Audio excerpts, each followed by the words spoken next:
right, Alan. All right, here we go. Let me get that up there. Section 31 has arrived. She's docked on Paramount Plus. You have seen it early. Yes, I saw it again this morning. And soon everyone will get to see it. Let's hear. I need your review of this. You're a longtime Star Trek fan. Okay. So let me preface this again by saying that Paramount gave me a list of, I believe, 12 items that I cannot mention in this review. What are the 12 items? Yeah, let's go down those 12 items. So the only thing I tell you about right now is the plot of Section 31. And it centers around Philippa Georgiou. She is a genocidal leader in a mirror universe. Through events that have already transpired, she is now in the current universe of Star Trek, where she runs kind of a clandestine casino outpost. There's trouble a brewing. There is a weapon she designed. She had commissioned by her lover, called the Godsend. It's a doomsday type device created in that mirror universe. Now that Philippa is in this universe, we find out that someone got a hold of the Godsend in her universe and brought it into this one. And now it is up to her and Section 31 to track down the doomsday device and save the universe. But doesn't start off that way. It starts off with Section 31 going and trying to recruit Philippa by infiltrating her casino resort Star Post outbase, and the Section 31 is led by Alok, played by Amari Hardwick. He is a leader with a mysterious past, which I'm not allowed to tell you about. He is helped by Quasi, played by Sam Richardson, who is a shapeshifter. Zeph, who is a mech warrior. He's a warrior that has mechanical armor and weapons on him. There is Melly, who is kind of a honey trap, kind of a black widow, someone who seduces you and makes you do what she wants. There is this weird emotional Vulcan called Fuzz, which I can't explain why that exists, but they'll explain it in the show. And then there's Rachel Garrett, who is the Federation liaison assigned to Section 31 to keep them in tow, to make sure they don't murder anybody, and to also apprehend the Godsend. And so that's pretty much what this episode is. It's the formation of Section 31, at least recruiting Philippa into Section 31. They're going after the Godsend using special tech that was created on her planet, in her universe. And look, I'll just repeat what I said in the first time.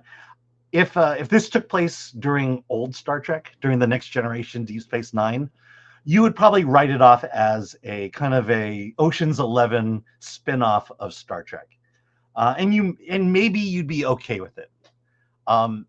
But because it exists in a Star Trek that isn't Star Trek anymore, where Star Trek is kind of a spin-off of itself and doesn't follow the principles of the Prime Directive, doesn't give us the vision of a utopian future that Gene Roddenberry created, Section 31 just feels like another version of current day Star Trek, where it's not really Star Trek, but it tries to give off the vibe of Star Trek. I will say this is probably the most enjoyable of current Star Trek. You're kidding. But this is the backhanded compliment. It's the most enjoyable of current day Star Trek, except for Picard season 3.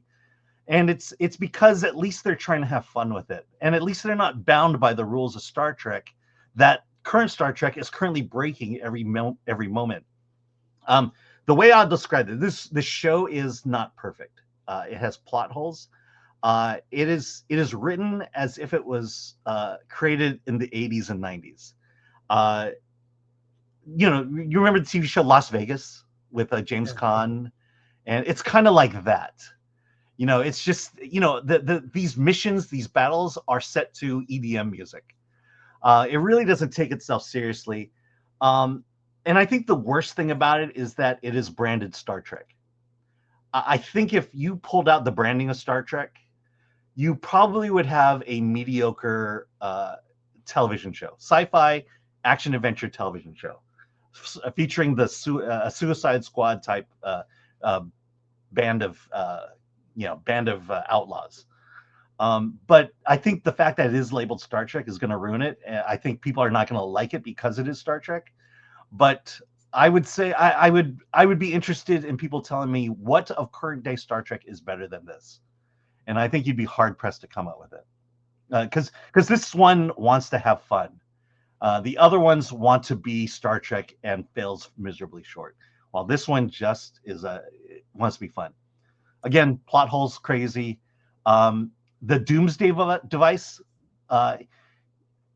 The problem with the Doomsday device is you're told it's a Doomsday device, but you never really get to see it in action. And I'll give you this example. Remember in The Rock, the movie The Rock with Sean Connery and Nicolas Cage? There are those little green balls. Yeah, yeah. And the movie starts off with what happens if one of those little green balls burst. And you see the devastation and destruction that chemical weapon does. You see it right from the beginning, so you see the stakes. You know the stakes of them needing to keep this chemical weapon from ever exploding. That doesn't happen in this. We're just told this is the worst weapon in the world, and we need to get it, and that's it. That's the biggest problem with this show, is that the stakes are not that high. The story is weak. It's not written by very good people, but it is probably the most enjoyable of current Star Trek. Sad to hear that. Yeah, it's really sad to hear that. So look, what would you rank it in terms? I'll currently rank it a 5. Yeah, let me ask you this. Yeah, so 5 out of 10 is like positive. It's bare. Look, positive. Look. This is set up. This is set up as the start of a series, which it clearly won't be, because they're not going to pay Michelle Yeoh to be in a Star Trek TV series like this. But what it is at the end of it, with all the events that I'm not allowed to tell you transpires, it's like, okay, I might give it a second episode. I might see how this plays out. Let me ask about those things. There were 12 things they said to not talk about. Right. Are they that big a deal? It's mostly spoilers, because things happen in it that you may or may not expect. Would I care? They would be true spoilers, and some of them I'll just say are cameos, and the cameos aren't that big a deal. Okay, just say cold or warm. Star Trek: The Next Generation cameos. Cold. What? Cold. Star Trek Original Series cameos. Cold. DS9 cameos. Cold. Enterprise cameos. Okay, here, let's put it this way. Except for Michelle Yeoh, I'll say cold to everything you say. Oh God. Okay. I don't even care. Yeah. Let me ask you this. I mentioned this the last time, but when you saw Encounter at Farpoint for the first time, did you think Star Wars was going to go in a great direction? You mean Star Trek? Star Trek, sorry. It was weird, but I actually looked fondly on that first episode. Yeah, and I think it was because, and I think, look, I love Star Trek: The Next Generation. I thought Encounter at Farpoint was somewhat of a misstep, but because I wanted to see Star Trek back, I was willing to give it a chance for the rest of the season. And quite frankly, Star Trek: The Next Generation didn't pick up until season 3. Yeah, and when it did, it got really good. Yeah, I mean, but I hung in there. Really good. I hung in there for 2 seasons with mediocre story, with the wrong ship's doctor in the 2nd season, and it became appointment viewing. Like you had to watch it. Yeah, like the Borg, like cliffhanger. Yeah, the Borg was was amazing. The introduction of the Borg, when Q comes and flings, that's when Star Trek: The Next Generation got great for me. This one, this one's like Encounter at Farpoint. You're gonna watch it and you're gonna say, okay. And there was some interesting things that would make me say, okay, I might hang out for another episode to see what happens or see the direction. It just, I know it won't happen. But that's kind of my feeling walking away from Section 31. I saw it. It was, there were good elements to it, and maybe if they tried to do it again, but I just don't have faith in current leadership to say that this is going to be a great Star Trek franchise coming out. So it's a 5 out of 10, but worth seeing.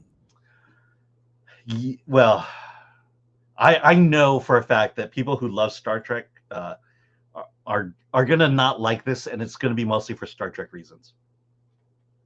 Fair enough.